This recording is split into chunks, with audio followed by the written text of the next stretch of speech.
দুর্গাপুজোয় বৃষ্টি হয়েছে, কালী পুজোয় যাতে আনন্দ মাটি না হয় অনেকেই জানতে চাইছেন আবহাওয়া কেমন থাকবে। কালী পুজো ও ভাইফোঁটার সময় আকাশ থাকবে সম্পূর্ণ ঝলমলে, সেই সময় বৃষ্টির কোনো সম্ভাবনা নেই। সকালবেলা দু এক জায়গায় সামান্য কুয়াশা এবং ধোঁয়াশা দেখা দিতে পারে, তবে তা মূলত পার্বত্য ও উপকূল সংলগ্ন জেলাগুলিতেই সীমিত থাকবে। বাকি সমস্ত জেলায় আকাশ থাকবে পরিষ্কার। জলীয় বাষ্পের পরিমাণ ক্রমশ কমবে।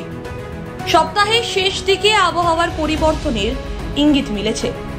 শনিবার ও রবিবার রাজ্যের একাধিক জেলায় মেঘলা আকাশের পাশাপাশি বজ্রবিদ্যুৎ সহ বৃষ্টির সম্ভাবনা। সপ্তাহান্তে দক্ষিণা বাতাস ও পশ্চিমী হাওয়ার সংস্পর্শে বজ্রপাত ও বৃষ্টির পরিস্থিতি তৈরি হতে পারে। শনিবার ও রবিবার উত্তরবঙ্গের দার্জিলিং, কালিম্পং, জলপাইগুড়ি ও কোচবিহারে হালকা থেকে মাঝারি বৃষ্টির আশঙ্কা, সঙ্গে 30 থেকে 40 কিলোমিটার গতিবেগে বইবে দমকা ঝড়ো হাওয়া। দক্ষিণবঙ্গের উত্তর ও দক্ষিণ 24 পরগনা এবং পূর্ব মেদিনীপুরে বিক্ষিপ্ত বৃষ্টির পূর্বাভাস।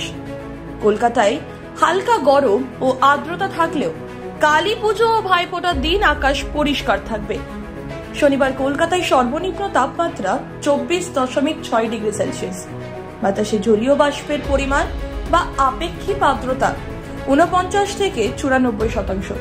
আগামী 24 ঘন্টায় শহরের তাপমাত্রা থাকবে 25 ডিগ্রি থেকে 32 ডিগ্রি সেলসিয়াসের মধ্যে। ব্যুরো রিপোর্ট, খবর বাংলা।